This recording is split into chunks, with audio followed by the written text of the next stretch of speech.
I was working at a financial firm in New York City with a bunch of very smart people, and I had a brilliant boss I much admired.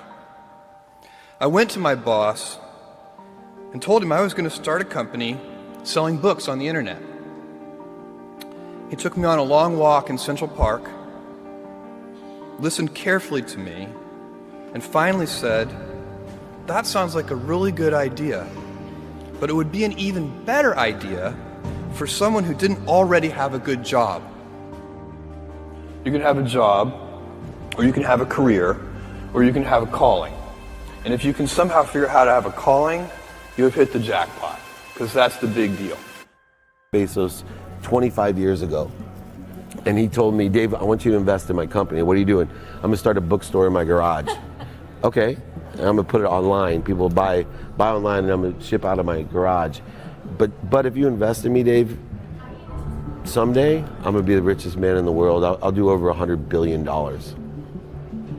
First of all, there is no such thing as $100 billion 25 years ago. Statistically, there's no such thing. Countries didn't have 100. Our national debt wasn't $100 billion.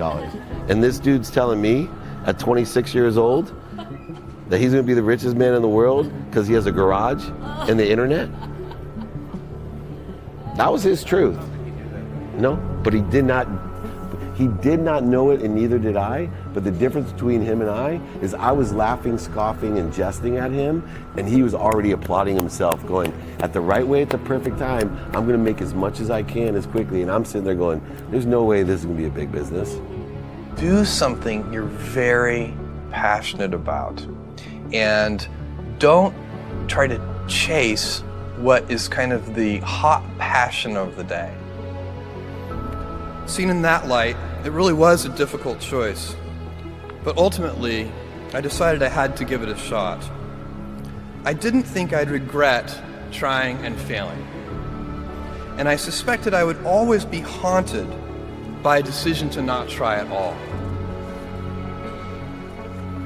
After much consideration, I took the less safe path to follow my passion, and I'm proud of that choice. As a young boy, I had been a garage inventor.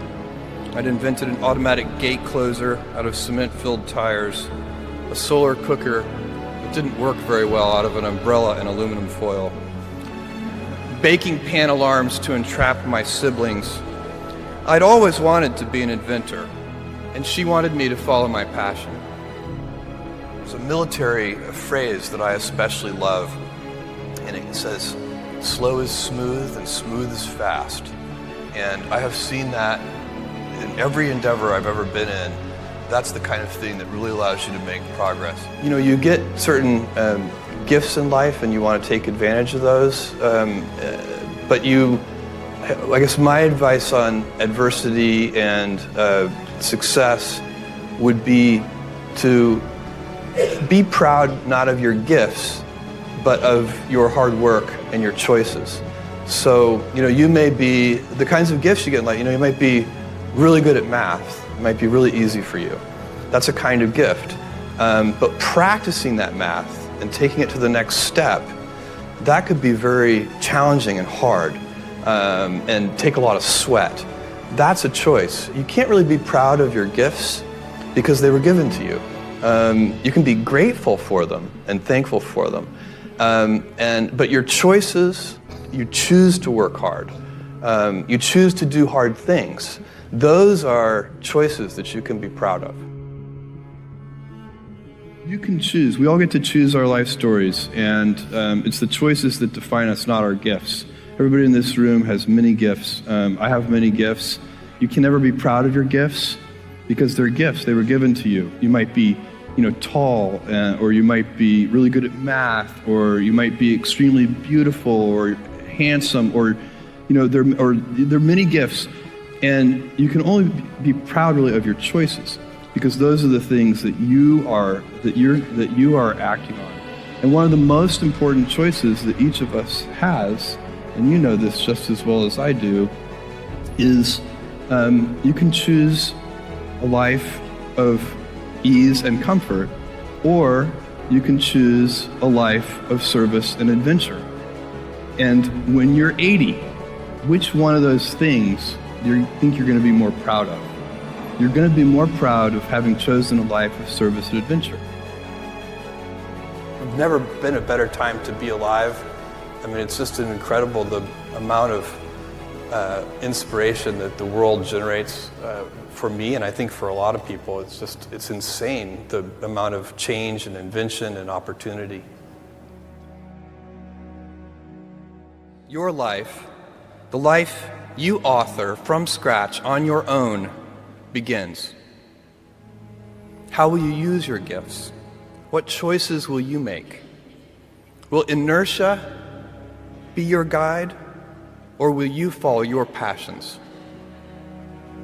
Will you follow dogma, or will you be original? Will you choose a life of ease, or a life of service and adventure? Will you wilt under criticism, or will you follow your convictions? Will you bluff it out when you're wrong, or will you apologize? Will you guard your heart against rejection, or will you act when you fall in love? Will you play it safe, or will you be a little bit swashbuckling? When it's tough, will you give up, or will you be relentless? Will you be a cynic, or will you be a builder? Will you be clever at the expense of others, or will you be kind? Every time you figure out some way of providing tools and services that empower other people to deploy their creativity, you're really onto something. You know, you're very lucky if you have a career. A lot of people end up with a job.